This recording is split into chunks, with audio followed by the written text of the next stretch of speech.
Depois de uma longa pausa no estudo da carta de 2 Pedro, regressamos a esta carta. É a última carta do apóstolo Pedro. E por isso, à semelhança da última carta do apóstolo Paulo, a Timóteo, a segunda carta que ele escreveu a Timóteo, esta carta tem um cunho emocional. Esta carta tem também o objetivo de passar o testemunho aos crentes. Pedro está a ponto de ser também, estava a sofrer as ondas da perseguição, e nós sabemos pela tradição que ele está ao ponto de ser martirizado, como foi crucificado, de acordo à tradição, de cabeça para baixo. É a última carta do apóstolo Pedro. Eu sei que talvez está aqui algum de nós que já não se lembra daquilo que falámos, ou que já vimos no primeiro capítulo desta carta. Hoje iremos finalizar o segundo capítulo. Então é necessário dar um breve contexto sobre a mesma.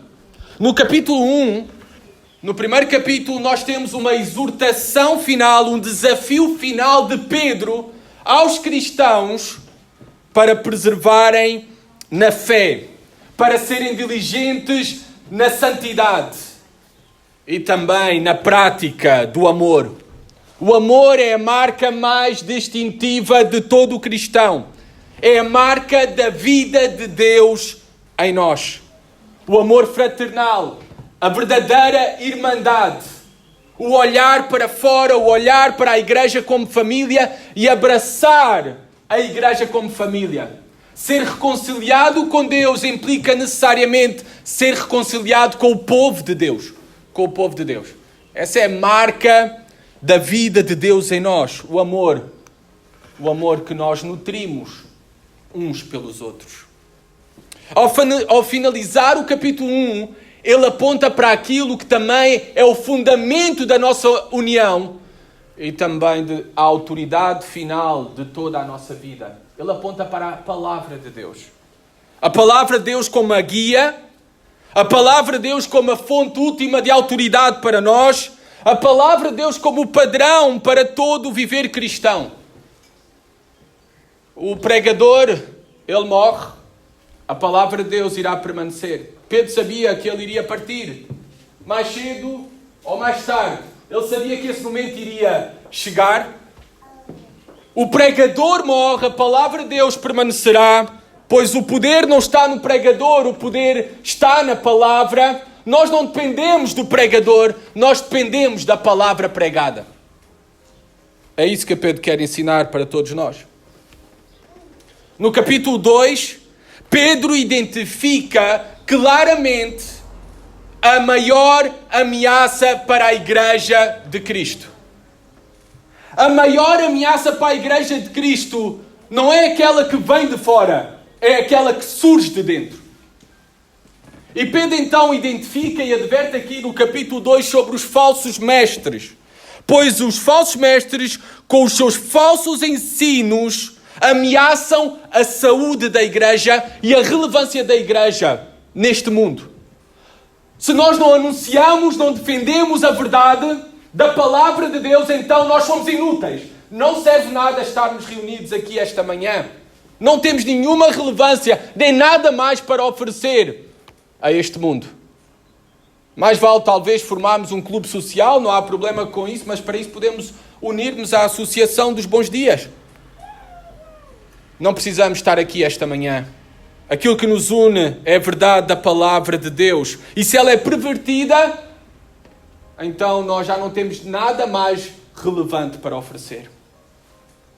Se a igreja fica doente por uma má nutrição das almas, então a igreja é inútil neste mundo como luz e sal. Como luz e sal. Por isso Pedro vai nos advertir-nos aqui e dar-nos também dicas bem práticas para como podemos identificar quem são os falsos mestres, pois eles estão dentro, eles não estão fora, estão dentro da igreja. Eles têm disfarce de ovelhas. Eles são astutos e dissimulados na introdução do erro, do engano, do falso evangelho, do falso ensino.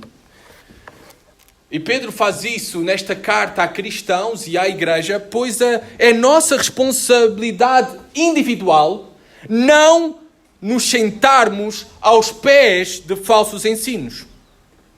É nossa responsabilidade coletiva defender a verdade da palavra de Deus, defender a essência do Evangelho, defender toda a palavra de Deus. Se tu suprimes um ponto apenas, um mandamento claro das Escrituras, seguramente não terás problemas no futuro de suprimir outros. Pois com isso o que tu demonstras é que a tua verdade passou a ser mais valorizada, prioritária e importante que a verdade de Deus. Pedro adverte neste capítulo 2 também para a apostasia. A apostasia será um dos grandes sinais dos últimos tempos e somos advertidos sobre a mesma desde o começo da igreja. Ela está presente. Pedro, então, aqui no capítulo 2, ele vai nos dar sobre o padrão ele vai nos dar uma imagem sobre o padrão da apostasia, sobre os perigos da apostasia e sobre a paga da apostasia. Nós fomos advertidos que nos últimos dias, em 1 Pedro 4.1, através das palavras do apóstolo Paulo, nos últimos tempos, nos últimos dias, apostatarão alguns da fé, dando ouvidos a espíritos enganadores e a doutrinas de demónios. Um dos grandes sinais dos últimos dias será a apostasia. E aqui no capítulo 2, Pedro mostra que um apóstolo tem uma comunicação, um caráter e uma conduta pervertida e também uma condenação segura. Uma comunicação, um caráter, uma conduta pervertida e uma condenação segura. Então vamos olhar para os últimos versículos desta carta, do capítulo 2 desta carta de 2 Pedro. Versículo 17 a 22. E vamos ver então aqui a apostasia como uma horrível condição e com um trágico fim. Um trágico fim. Reparem. Diz assim a palavra de Deus. Esses tais são como fonte sem água, como névoas impelidas por temporal. Para eles está reservada a negridão das trevas, porquanto, preferindo palavras jactanciosas de vaidade, engodam com paixões carnais. Engodam iscos, armadilhas. Com paixões carnais, por suas libertinagens, aqueles que estavam prestes a fugir dos que andam no erro, prometendo-os liberdade quando eles mesmos são escravos da corrupção. Pois aquele que é vencido fica escravo do vencedor. Portanto, se depois de terem escapado das contaminações do mundo, mediante o conhecimento do Senhor e Salvador Jesus Cristo, se deixam enredar de novo e são vencidos, tornou-se o seu último estado pior que o primeiro. Pois melhor lhes fora nunca tivessem conhecido o caminho da justiça, do que após conhecê-lo volverem para trás, apartando-se do santo mandamento que lhes fora dado. Com eles aconteceu o que diz certo adágio verdadeiro, provérbio. O cão voltou ao seu próprio vômito e a porca lavada voltou a revolver-se no lamaçal. Então, primeiramente, Pedro aqui no versículo 17 apresenta-nos para nós a horrível condição de um apóstata e daqueles que promovem a apostasia. Aqueles que guiam o outro no desviar-se da verdade, no desviar-se da fé, no caminho do erro, no caminho do engano. Ele apresenta-nos no versículo 17 a realidade dos falsos mestres. A realidade dos falsos mestres não é o que parece. É o que Pedro vai dizer aqui. A realidade dos falsos mestres não é o que parece. Reparem que Pedro faz uso de duas figuras de linguagem para identificar os falsos mestres, os apóstatas, aqueles que promovem a apostasia, aqueles que promovem o erro, o engano dentro da igreja. São como fontes e são como nuvens. São essas duas figuras de linguagens. Ambas têm em comum fontes e nuvens. A água de uma fonte é esperado que forneça a água. Quando vemos nuvens escuras, Nos céus é esperada precipitação, chuva. No Oriente Médio, a água é um recurso muito valioso, o mais valioso, pois é um recurso imprescindível e escasso. E ainda é assim nos dias de hoje, não apenas no tempo de Pedro. E Pedro usa intencionalmente estas figuras de linguagem para mostrar que numa terra árida, seca e quente, uma fonte sem água ou uma nuvem sem precipitação apenas produz uma enorme frustração, decepção. É isso que são os falsos mestres, os falsos pastores, os falsos profetas. Eles só produzem nos seus ouvintes uma enorme frustração e no final uma enorme decepção, pois estão encaminhando-los para o erro, para o engano, para a condenação eterna. Hoje talvez usaríamos para mostrar a realidade dos falsos mestres, que eles não são o que parecem, ainda que se apresentam a nós como uma grande oratória, como uma inteligência superior, com frases muito românticas, muito bonitas, muito agradáveis aos ouvidos. A substância é zero, muita parra, mas pouca uva. Muita parra, mas pouca uva. Ou seja, prometem muito, mas têm pouco ou nada para oferecer. Pouco ou nada para oferecer no seu ensino. Os falsos mestres continuam a prometer muito aos seus ouvintes, a muitas almas. Mas o que acontece nos púlpitos é apenas show, é show-off, como nós costumamos dizer. O que ganharás com eles, o que as almas ganharão com eles, é uma mão cheia de nada. São charlatões, onde tu vais para te sentar à procura de pão e o que recebes é pedra. Os seus ensinos não podem satisfazer a alma, pois eles não vão buscar a fonte da água viva que é Cristo. Os seus ensinos não podem dar verdadeiro sentido às nossas vidas, verdadeiro descanso na rocha para as nossas almas. Só a água viva, só as palavras de Cristo podem satisfazer a alma humana. Só Cristo é que pode firmar os nossos pés firmes na rocha e a nossa alma estar segura nele e somente nele por toda uma eternidade. E eles, como charlatões, como aqueles que negam e rejeitam as palavras de Cristo, como aqueles que distorcem as boas novas, a essência do Evangelho, eles não têm nada para oferecer que possa produzir uma verdadeira transformação e possa satisfazer a maior necessidade dos homens, que é Cristo.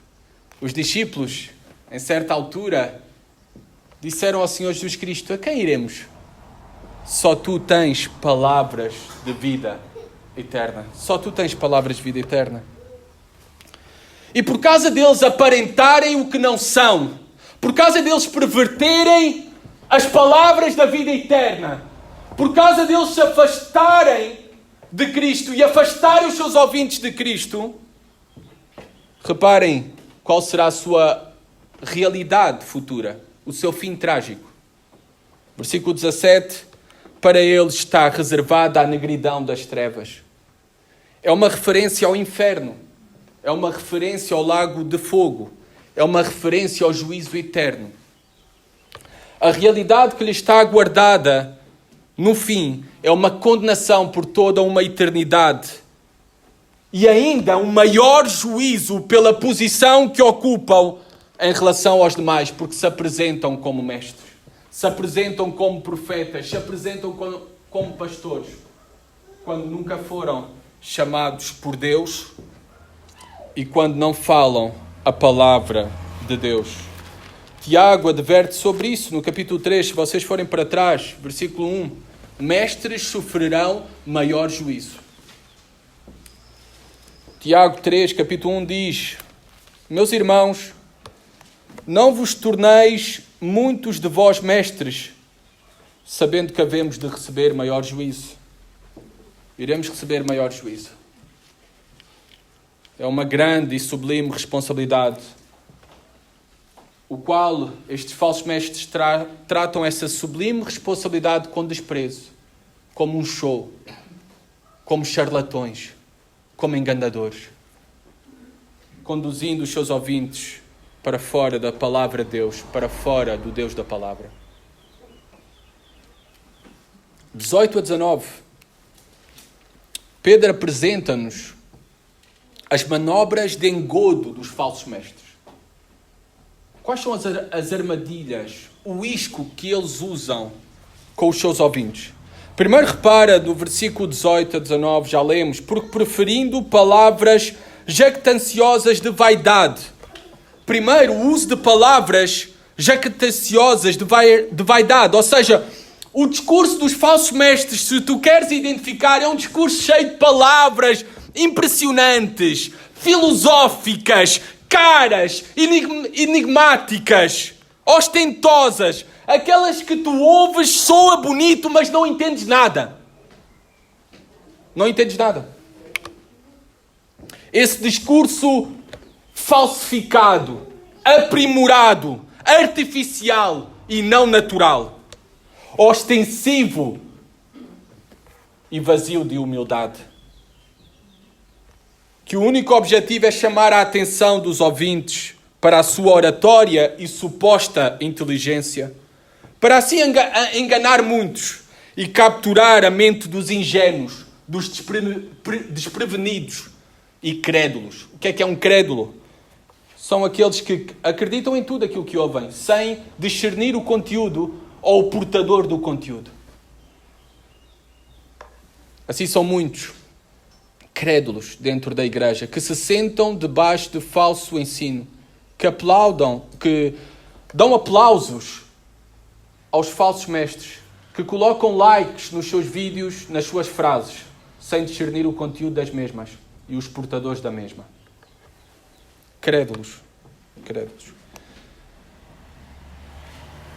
O uso da ostentação de linguagem de um pregador para pessoas simples e comuns, eu creio que há lugar para mudança de linguagem em determinados contextos, dependendo do público que estamos a lidar.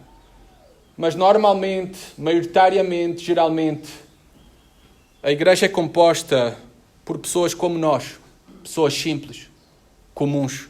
E o uso desta ostentação na linguagem serve apenas para esconder o vazio do portador e o vazio do conteúdo. Vaidade são os seus sermões. Vaidade são as suas palavras. Vaidade são os seus ensinos. Vazios, fúteis, inúteis. Pois eles são homens naturais que não têm entendimento das coisas espirituais. Eles não são preparados, não são muito cuidadosos nem dados ao estudo. Não se preocupam com o conteúdo, somente com a estética.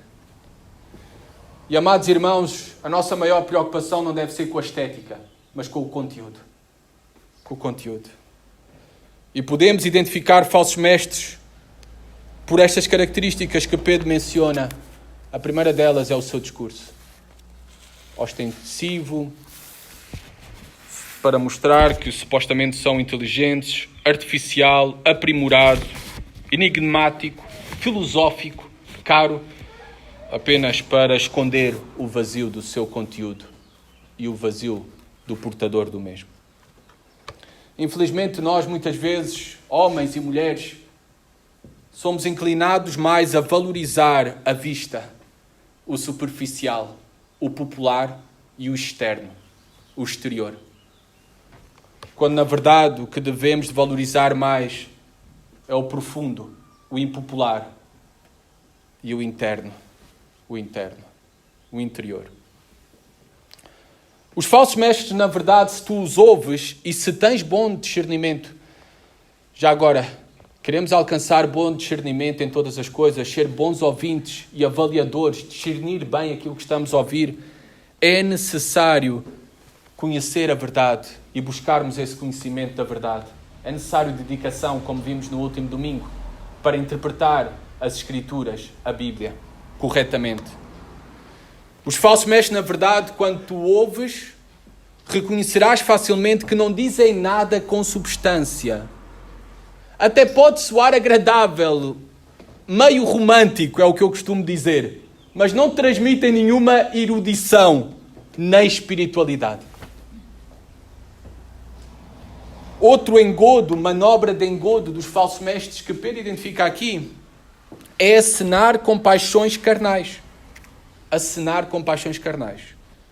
As paixões carnais que Pedro está aqui a referir-se, seguramente é aquilo que ele já citou anteriormente, especificamente até no versículo 14 do capítulo 2, que diz assim: tendo os olhos cheios de adultério, insaciáveis no pecado, engodando almas inconstantes, tendo o coração exercitado na avareza, filhos malditos. Especialmente uma referência de Pedro aqui neste acenar como um isco aos seus ouvintes com paixões carnais, está a referir-se ao pecado da imoralidade sexual. O engodo principal dos falsos mestres é atrair os seus ouvintes à libertinagem. À libertinagem. A estratégia deles é seduzir e atrair os seus ouvintes para que a mensagem seja facilmente aceite. Não há confrontação de pecado, mas sim há uma promoção até da libertinagem do mesmo. Eles não têm compromisso com a verdade, com os mandamentos de Deus, com a santidade. E por isso, eles oferecem às pessoas uma religião de fácil aceitação. Uma religião, um chamado a seguir a Cristo, sem cruz, sem renúncia, sem arrependimento, sem necessidade de abandonar o seu pecado. Cristo é somente oferecido como Salvador e não como Senhor. Cristo, a palavra, é oferecida como o centro és tu e não Deus.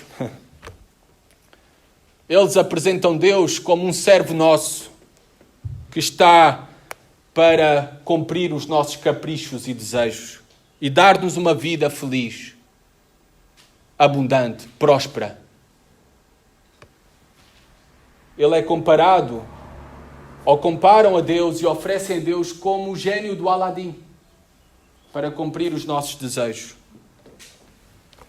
Quando pregam o Evangelho, ou o suposto Evangelho, oferecem o Evangelho como uma sugestão. E o Evangelho não é uma sugestão. O Evangelho é um mandamento. Arrependei-vos. Crede no Senhor Jesus Cristo. Uma maneira simples de identificar um falso profeta e uma igreja que vive uma falsa religião é que essa religião não ofende ninguém. É que o pregador hoje em dia não o querem matar. E as pessoas dessa falsa religião sentem-se confortáveis. Cómodas e seguras. Essa é uma maneira simples de identificar um falso profeta e uma falsa religião. Pedro menciona aqui aqueles que estavam, no versículo 18, eles lançam esses engodos àqueles que estavam prestes a fugir dos que andam no erro. Uma melhor tradução talvez seria aqueles que estão tentando escapar do erro. Aqueles que estavam a tentar escapar do erro, mas pobres almas, infelizmente, entram numa determinada reunião e se sentam aos pés de falsos mestres. Essas pobres almas, elas estão vulneráveis por diversas razões. Muitas delas emocionalmente estão sozinhas. O seu casamento está desfeito. São almas carregadas de culpa. Têm muitas preocupações e ansiedades pelas coisas deste mundo. esse tipo de pessoas estão numa condição ainda mais suscetível de serem arrastadas por um discurso fácil e atrativo que os falsos mestres acenam aos seus ouvintes. É por isso que tu vês muitos deles a encher pavilhões. É por isso que tu vês muitas supostas seitas a terem milhares e milhares de seguidores. Estas pobres almas que pensavam que estavam erradas em relação ao seu pecado, que queriam escapar do erro, pois dão-se conta da sua imoralidade, dão-se conta que há algo de errado nas suas vidas. Mas ali, quando se sentam debaixo do ensino dos falsos mestres, elas vão encontrar aprovação religiosa.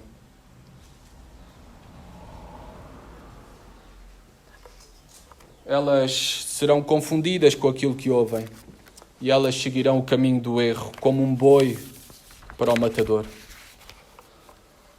Versículo 19, eles prometem liberdade. Hoje falámos que celebramos o dia da liberdade. A verdadeira liberdade só existe em Cristo. Fora de Cristo, o homem é um escravo.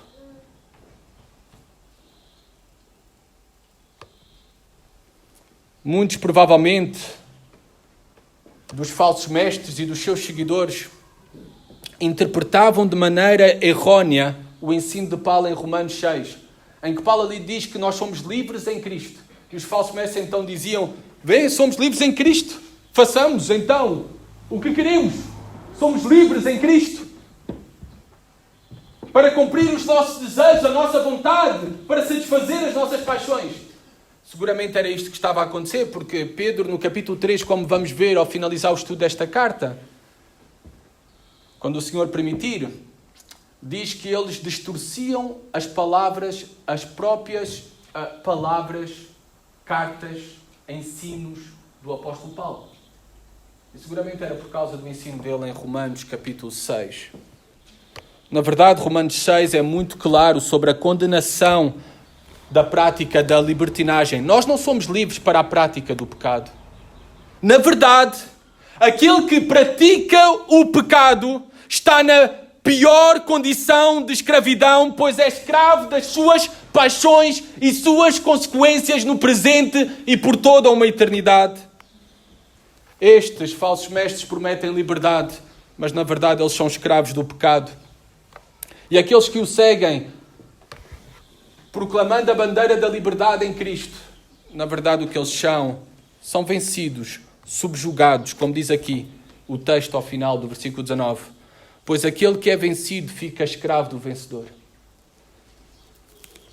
São subjugados pelas suas paixões, pelos seus desejos e sofrerão no presente e também por toda uma eternidade. O pecado paga mal. O pecado causa destruição. O pecado só aumenta a culpa, a vergonha, a perda. Mas essas não são as suas piores consequências. As piores consequências são as eternas. São as eternas. Por último, versículo 20 a 22, nós vemos a horrível condição de um apóstata. A horrível condição, a trágica condição de estarmos no caminho da apostasia. Ou de entrar nesse caminho. Somos advertidos para isso. Reparem, versículo 20. Depois de terem escapado das contaminações do mundo mediante o conhecimento do Senhor e Salvador Jesus Cristo. Pedro reconhece aqui que houve alguma altura no momento da vida dos falsos mestres e dos seus ouvintes, daqueles que abraçaram a apostasia, o desviar-se da fé, o desviar-se da verdade, o desviar-se de Cristo, o desviar-se do verdadeiro Evangelho.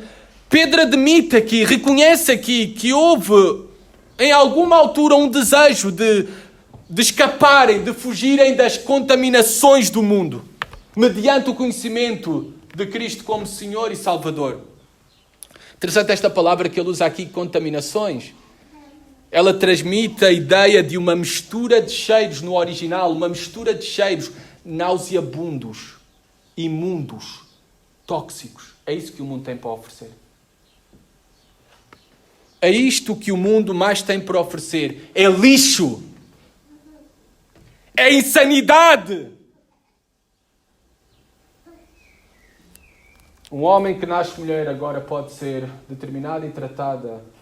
Um homem que nasce como homem agora pode ser determinado e se autodeterminar e ser reconhecido e ter os direitos mesmos de uma mulher. Insanidade. É depravação. É a corrupção dos valores morais mais básicos que criaram e sustentaram até agora o mundo ocidental, a civilização ocidental, como nós conhecemos.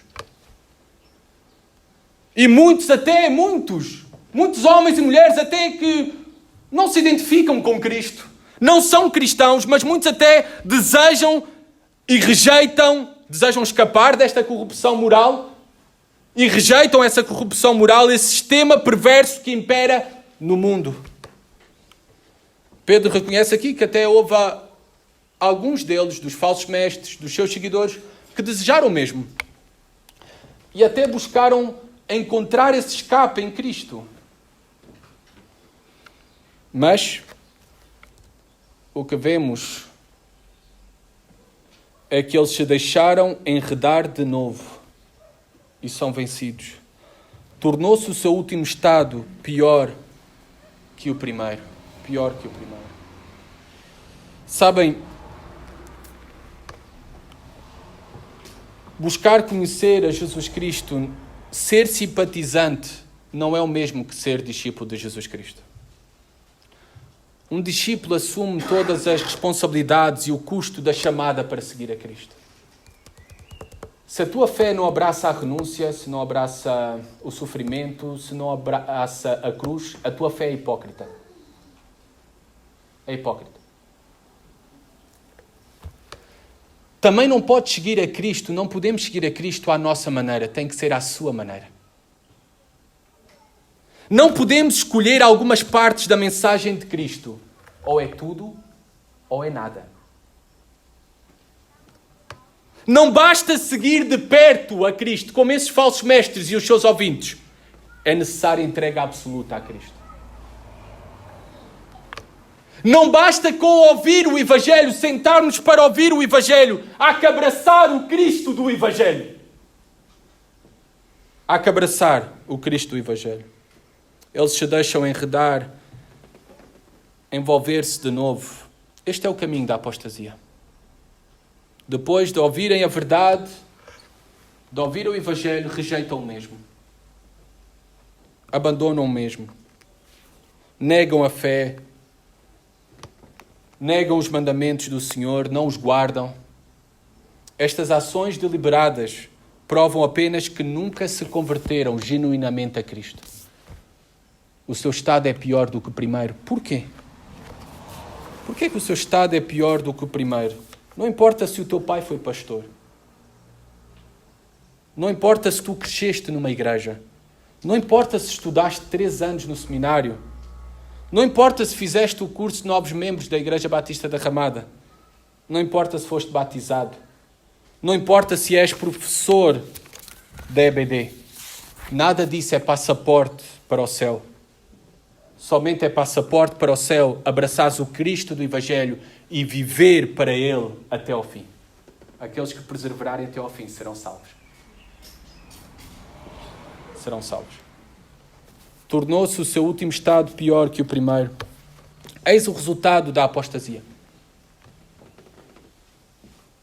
Porquê o seu estado tornou-se pior que o primeiro? Pois eles receberam maior luz, eles receberam maior responsabilidade, eles, por isso, irão receber maior condenação.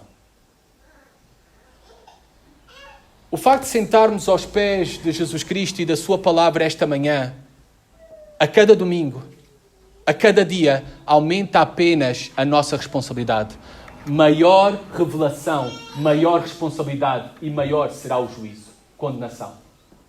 Por isso o seu estado virou pior que o primeiro.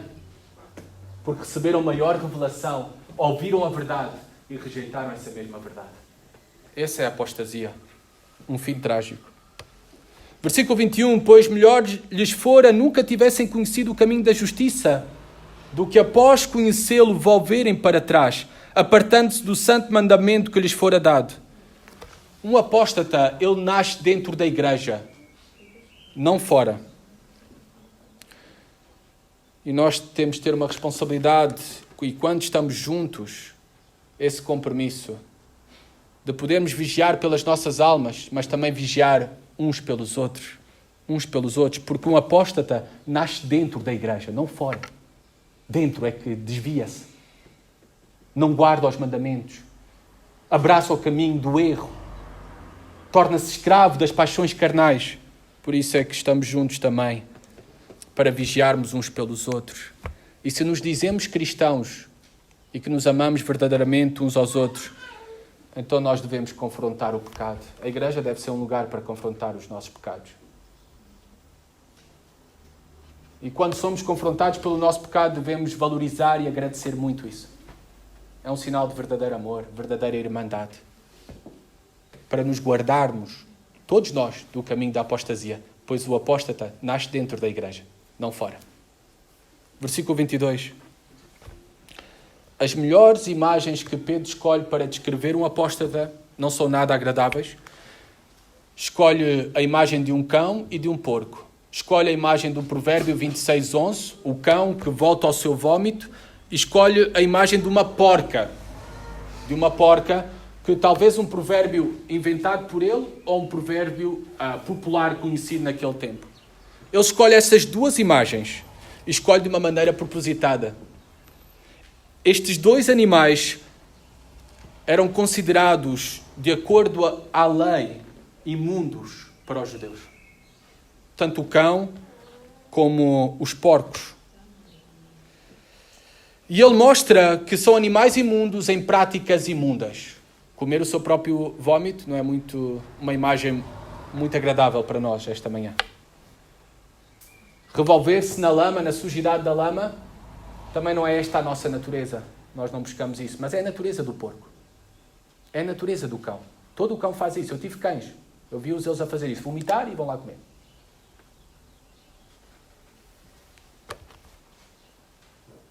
É a natureza deles. Um apóstata nunca conheceu verdadeiramente a Cristo. Por isso é que ele volta para o pecado. Pois é a sua natureza. Ele nunca nasceu de novo. Nunca nasceu de novo. E volta apenas a praticar, a seguir a sua natureza. É esta grande advertência para todos nós, de Pedro. Um assistente não é o mesmo que um crente. Um convencido não é o mesmo que um convertido. A aproximação de Cristo não é o mesmo que ser transformado por Cristo. Uma pessoa só nasce de novo quando se arrepende dos seus pecados e crê em Jesus Cristo como Senhor e Salvador. Só assim nasce de novo e recebe uma nova natureza. Senão será sempre como uma porca ou como um cão voltando ao seu vómito, seguindo a sua natureza. Amados, arrependimento. Se nós reconhecemos que não estamos a guardar os mandamentos do Senhor, devemos arrepender-nos. E talvez para tu que ainda estás aqui presente, ou para aqueles que estão a assistir a esta transmissão online, até ao último suspiro consciente da tua vida, ainda há oportunidade para te arrependeres dos teus pecados e abraçares verdadeiramente o Cristo do Evangelho como Senhor e Salvador. E escapares desta condição trágica e horrível que é a apostasia. Também, ouvindo tudo isto que Pedro nos ensina e nos adverte, nós temos uma responsabilidade de podermos continuamente confrontarmos o pecado, o nosso pecado, mas também confrontar o pecado dos outros, em amor, em graça, convocando ao arrependimento, para que muitos sejam alcançados pela misericórdia de Deus. e não sigam o caminho da apostasia. Também, ao ouvirmos essas advertências do apóstolo Pedro, devemos esforçar-nos cada vez mais para cuidarmos de nós mesmos. A quem estás a ouvir? A quem estás a seguir? Com o que é que alimentas a tua mente durante a semana? Necessitamos de poder alimentar a nossa mente com a água viva e com o pão do céu, Cristo e as suas palavras. É isso que nos guardará do erro. É isso que irá produzir verdadeira transformação nas nossas vidas. É isso que também nos dará capacidade de bom discernimento. No meio de um mundo de muitas vozes, ouviremos a voz de Cristo, do bom pastor. É isso que irá produzir bons frutos em nós. É isso que nos irá conduzir até à eternidade. Cristo, a verdade, toda a palavra de Deus. Aí está a vida eterna. Oremos. Senhor, livra aqueles, Pai, que estão no caminho do erro, do engano, do pecado, Senhor. Que o Teu Espírito ilumine os seus corações, nasçam de novo, experimentem a verdadeira transformação para a vida eterna. Pai, te pedimos, Senhor, pela Tua fidelidade, misericórdia, que não sejamos achados como aos discípulos, dormindo, Pai, quando deveríamos estar vigiando pelas nossas almas, pelos nossos lares, pela nossa igreja, Pai. Guarda-nos, Senhor, firmes do maligno. Guarda-nos do caminho, do erro, do engano, da apostasia. Te pedimos isso, Pai, em nome de Jesus Cristo. Amém.